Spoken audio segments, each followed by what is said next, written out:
So we're back at it again. I will apologize up front because I've been sniffing and snorting for a month now probably. I do it so much I don't even realize I'm doing it, so I do apologize. You're going to hear me sniff some. Wish I didn't, but I must. So I'm going to go over what you're going to start to see, I think, in this session, and we're not done covering all the painting yet, that underpainting, but the effect of acrylics drying quickly, layering on top of each other. So this is not as vibrant as this, and it takes 2 or 3 coats.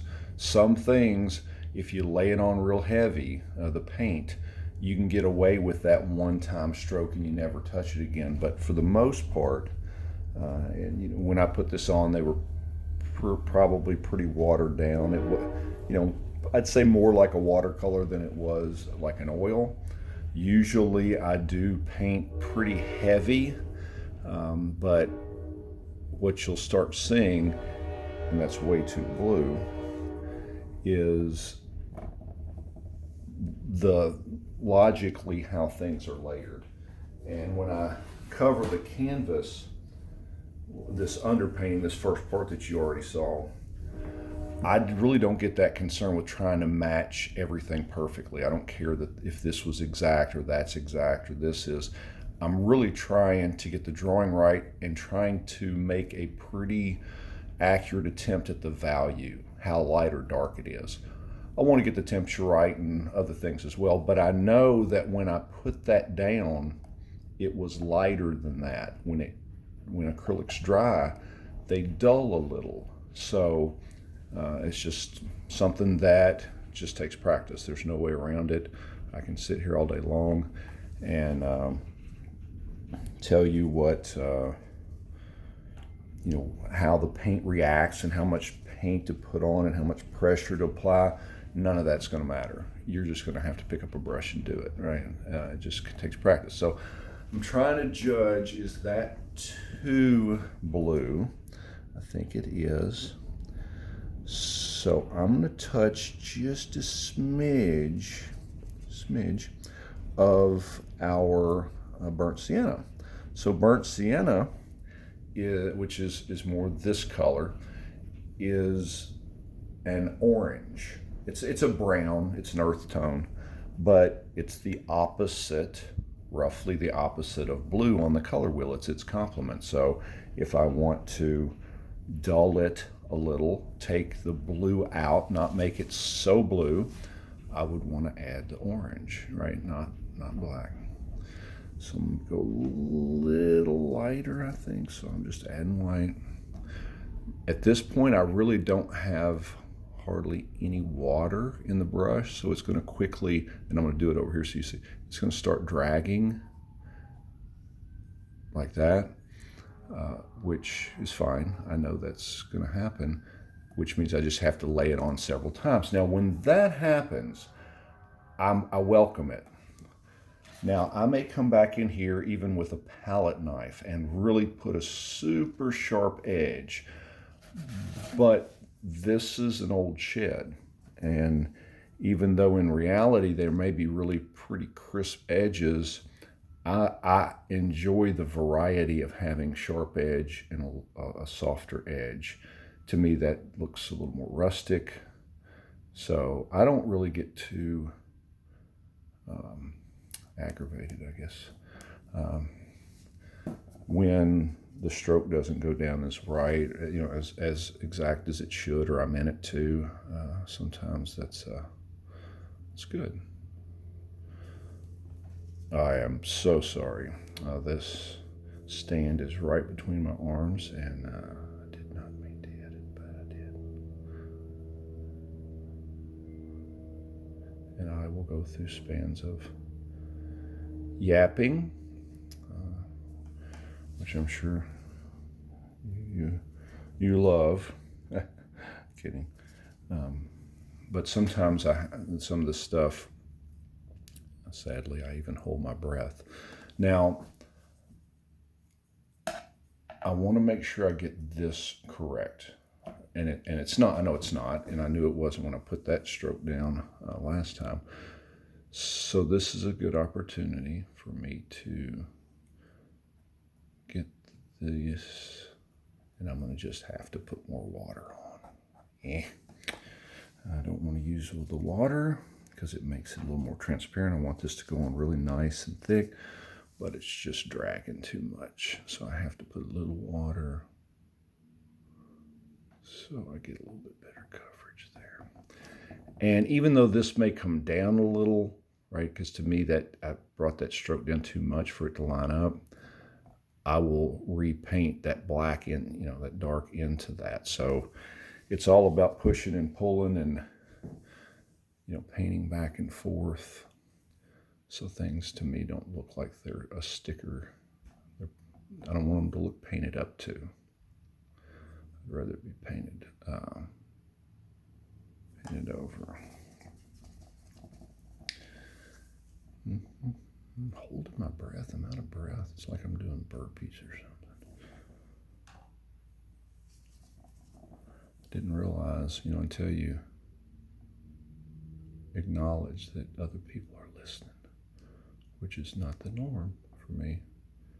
I just never realized how much I held my breath doing this stuff.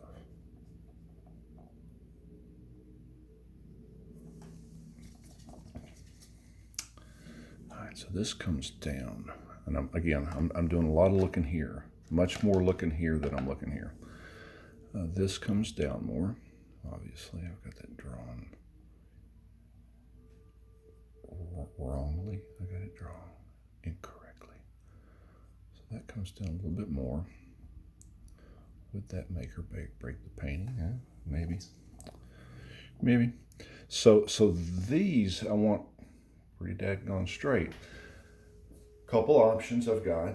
One is to do what I'm going to do is I just freehand it and just see if I got what it takes. The other way would be, which will be plan B if I screw up, which will be take a palette knife. Now some people would put, you could even take tape and put it here, tape, put it there, and that's cheating. That ain't, I won't do that. If you do it, there's nothing wrong with it. That's always, will tell you what I think about a lot of, taking rulers and tracing and those types of things. And, I'm nobody to judge and tell you that's wrong or it's cheating. But I would say when you're trying to learn to paint, that's a shortcut that's not teaching you how to paint. It's not teaching you how to draw. And you need to struggle through some of the stuff and not take the easy route. And the other piece I would say on that, now when I come down, I want to assess, am I going to be better to come down like that or to turn and go side to side? You can do either option. There's times I paint upside down, which I'm sure you'll see before this is over with. Now, if I was doing a portrait with a lot of detail, I would do probably half the painting upside down, which I know sounds weird, but I don't want to think that that's a person I'm drawing or painting them. It's just shapes.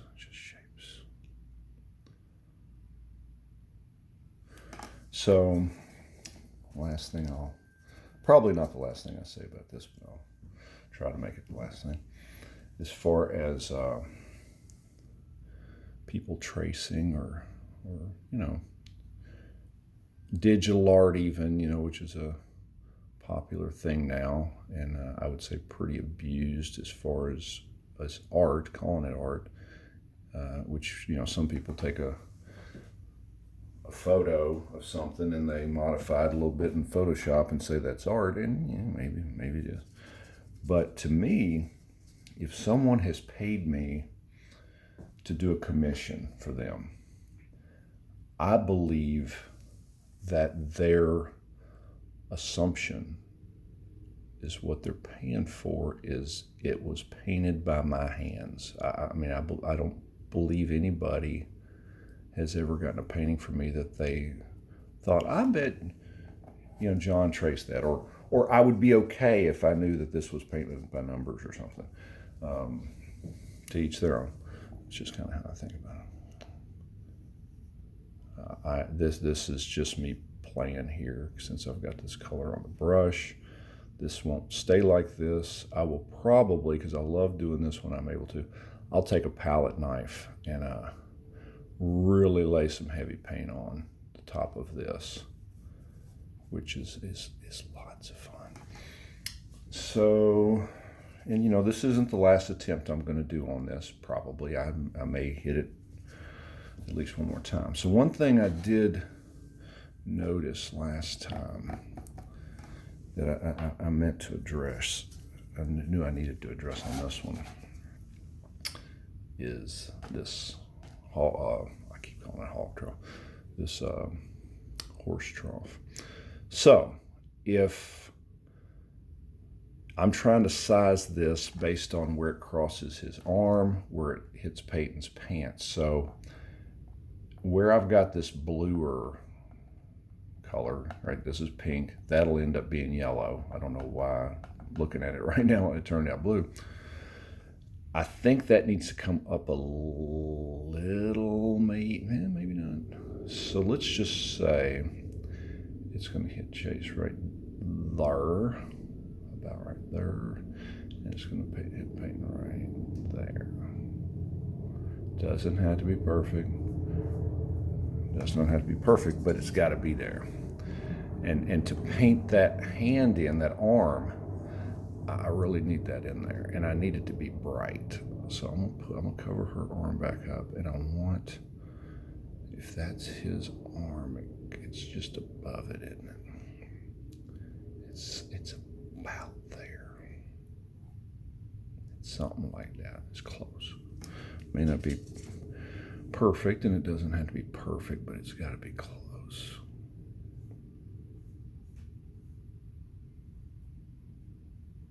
So what I will do before I do any more work on them, I will let that dry and I'll go over it again, because I really want that to be nice and bright so those shadows stand out. Because if you look at the painting or the picture over here, it's very bright. It's nice and bright.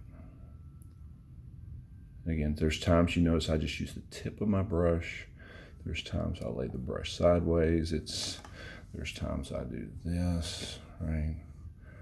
Which I don't have the right temperature, and you probably can see that. That's a good example there. That is cool. It's a bluish white. That's cooler than that. If I squint down, if I let my eyes close down and take in less light, this needs to be a little brighter. And this is a better example here. If you close your eyes and look at these two, the highlights in her hoodie, and this is cooler than that. It's obvious, right? This has got some pink red in it. This has some blue in it.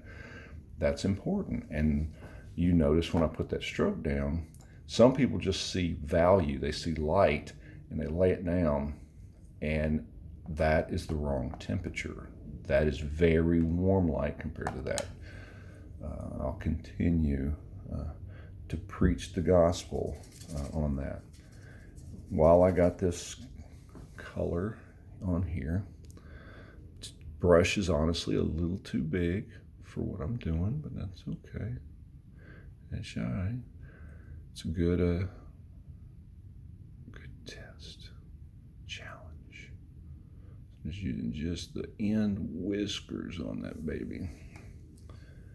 We'll end up putting a stripe down there. Eventually, I won't do it right now. His shoe, and again, I'm looking here. If his pants, and I'm going to paint over these several times. You notice just from last time, see how it dried. That dark and this what was pretty light, not a highlight, but pretty light, are almost the same. It really, when the acrylics dry, they get dark. So Matthew's shoe, and all I'm doing is giving myself some little notes, placeholders, if you will. His shoe's about there. Peyton's shoe would be about right there. There.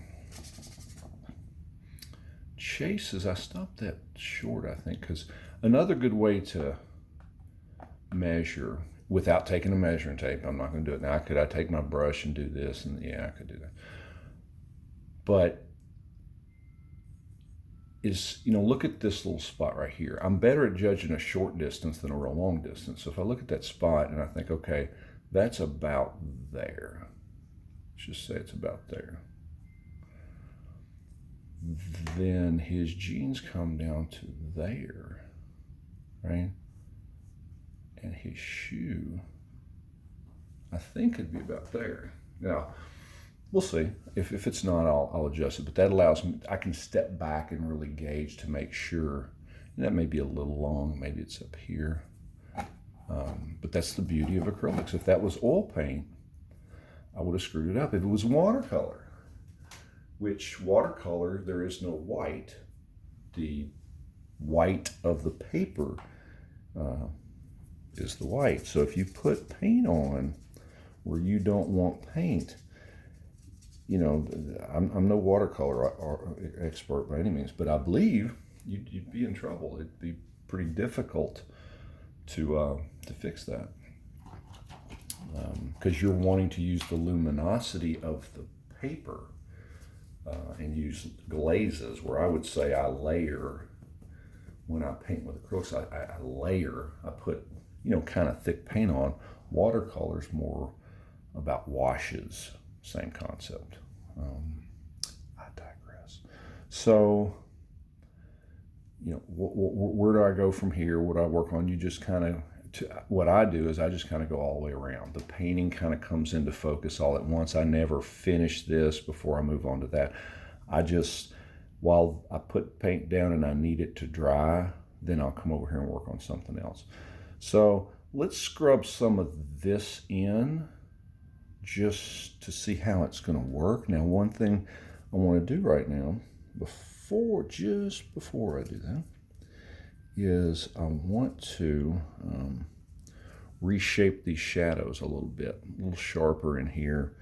And acrylics dry very quickly, and they dry very quickly in my palette. So I don't have the opportunity to use this paint that I mixed last time. Again, I think that adds interest to your painting. I think it makes me a better artist. It definitely makes me better at trying to mix paint and match it, because I'm not trying to mix this exact color, but I need something close, because this grass, there's some light spots, dark spots, warmer spots, whatever, but it's close. I don't want to go putting a real dark color there.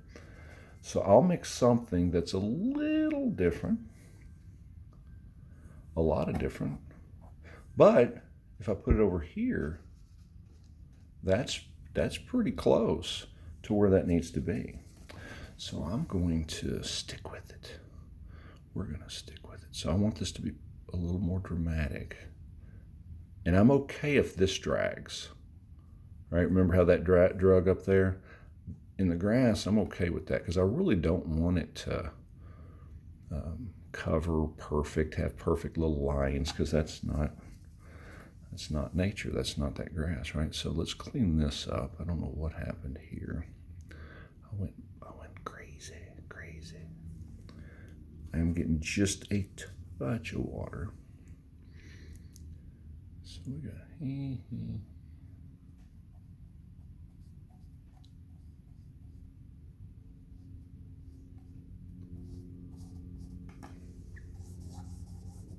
some nice highlights going on in here. Scary stuff. It's gotta happen. Gotta happen. Be brave. Be brave. You want that light, right? This is kind of starting to read like this. You want that light to kind of bounce around in that grass, and this is how I do it anyway. Now the tough part is to put this down where it doesn't look like I'm painting right up to something, even though we know I am. but we don't want that to look like that when it's all done. So let's see, holding the breath again, I know. Oh, let's put, I'm looking here, I'm looking over here at this grass. This is a little taller, it can stand up a little bit. See, there's no science to this, it's just having fun. But you want, this starts reading, and I always say the word reading, I apologize if that didn't make sense, but to me it's, when this is finished,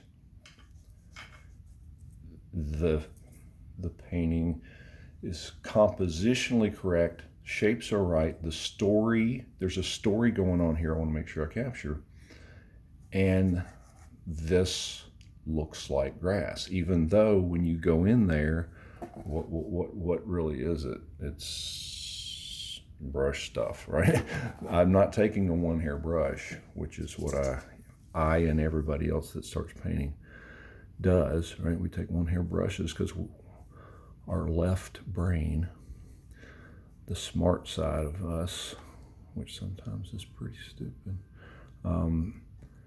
our left brain knows that that's actually 10 million little blades of grass. So that's what we want to do, right? We want to take and logically take a little one hair brush and put 10 million little blades of grass in there. And as you're seeing this, at least this is the way I do it, and there's a bazillion ways to do this stuff. That's not going to make this painting, that actually would weaken the painting. It would look very overworked if I took and put individual blades of grass, and every one of these things was absolutely photographic perfect, because that's not what's here. We know, our brain knows that's grass. I don't need to paint that. You'll know. So this is going to be covered up. This is not grass as I'm reading here. This is. So on some of these highlights, I kind of went, or these shadows, I kind of went bonzo. I wasn't looking very close, but that's all right.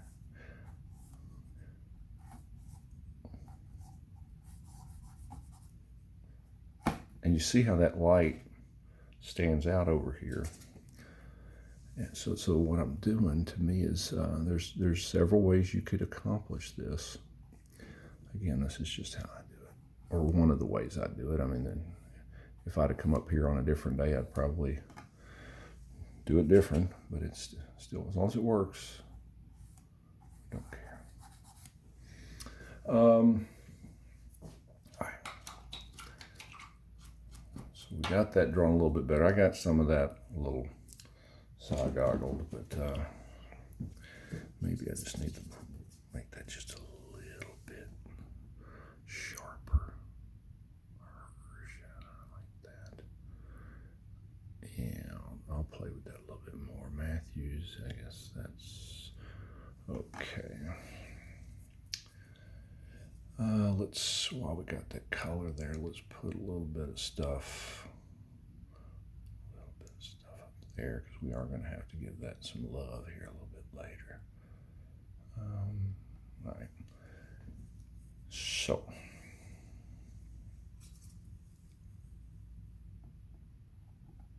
and eventually I will, I think I will, we'll see. I think I'm going to want to cover up all of the little burnt sienna shine, the underpainting, or the wash that we did.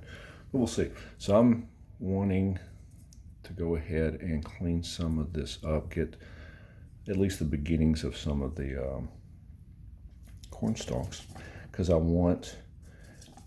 get to a point where I can't judge my values until I get the lighter areas and darker areas in the painting. So to me, this is kind of an anchored part of the story. Now, how you put this down, I mean, to me, it doesn't matter. It's that it just feels like it's a bunch of that stuff, right? And I'll put little dark spots and make this read better.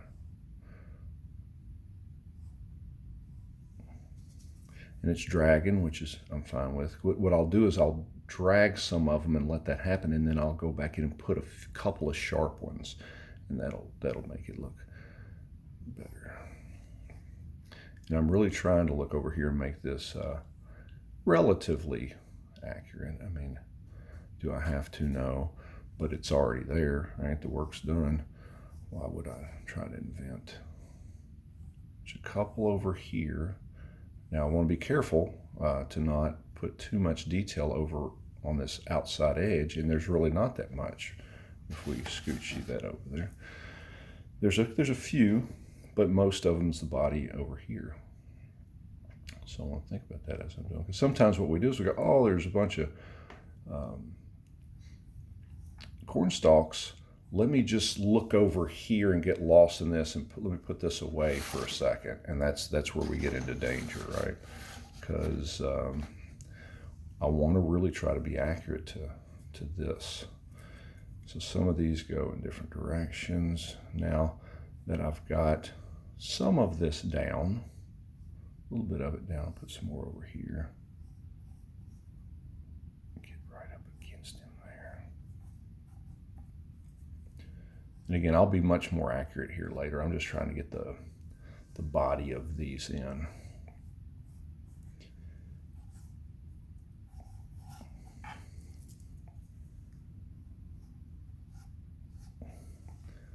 And I hope you see that I'm not making this stuff up. I'm actually trying to, make it look like that. Pretty close to that. There'll end up being a few of these little pieces like this, right? And this is where we get in here and start making it look a little more accurate, a little more interesting.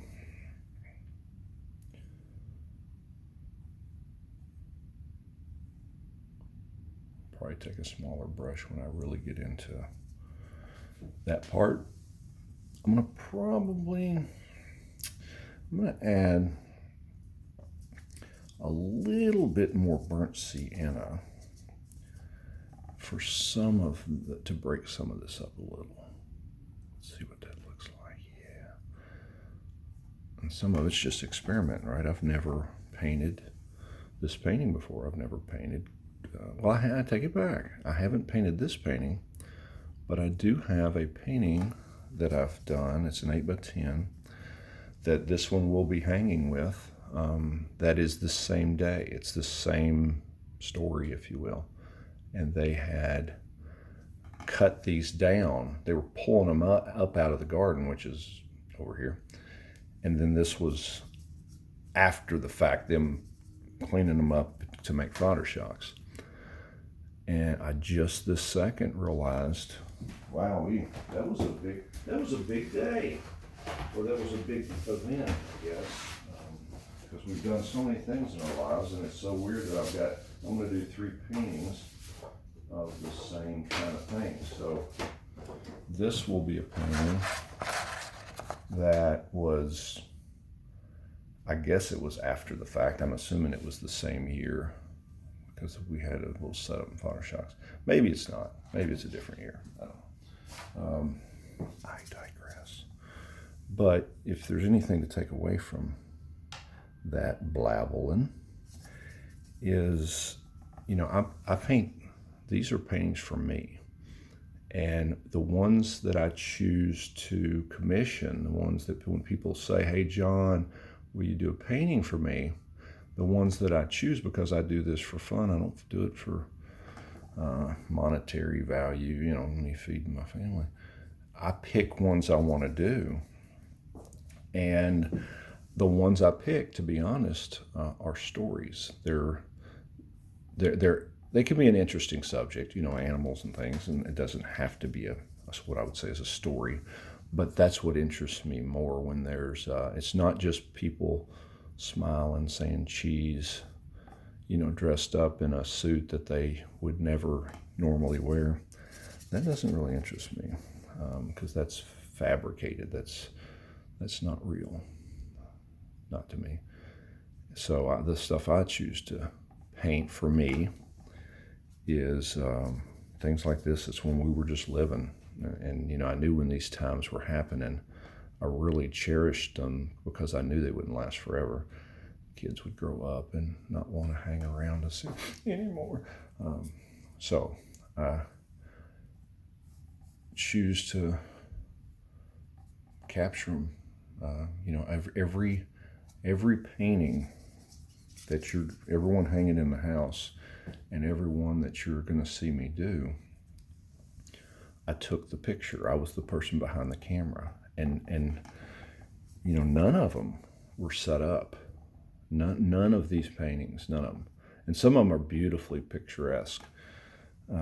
We didn't say cheese or Well, I'll take it back. The one where they're around the hay bales, I guess we did set up, but you know what I'm saying. But this is kind of my life. This is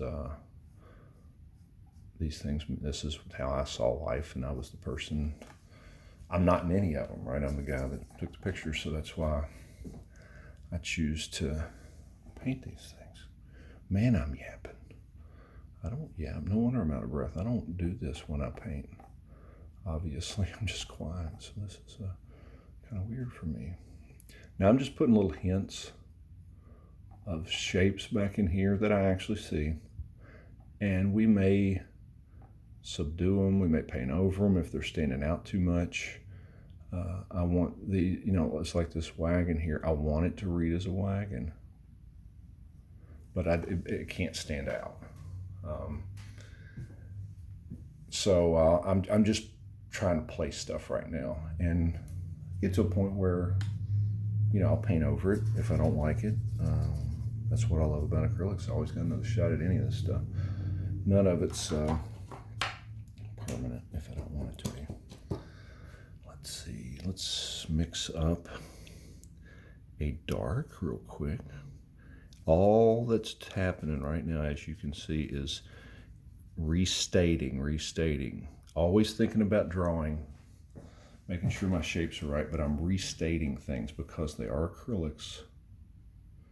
They dull when they dry, so I need to repaint them again. And I remember when I first started, I was like, that's so aggravating, because I'm kind of painting the same painting multiple times. But now I appreciate it. I enjoy that. Because it's not going to be right anyway. I'm not that good. I'm not going to nail it. So it gives me an opportunity to always keep drawing it and to keep trying to eventually get it right. And this is going on a little thicker because I want this to be nice and dark. But I don't want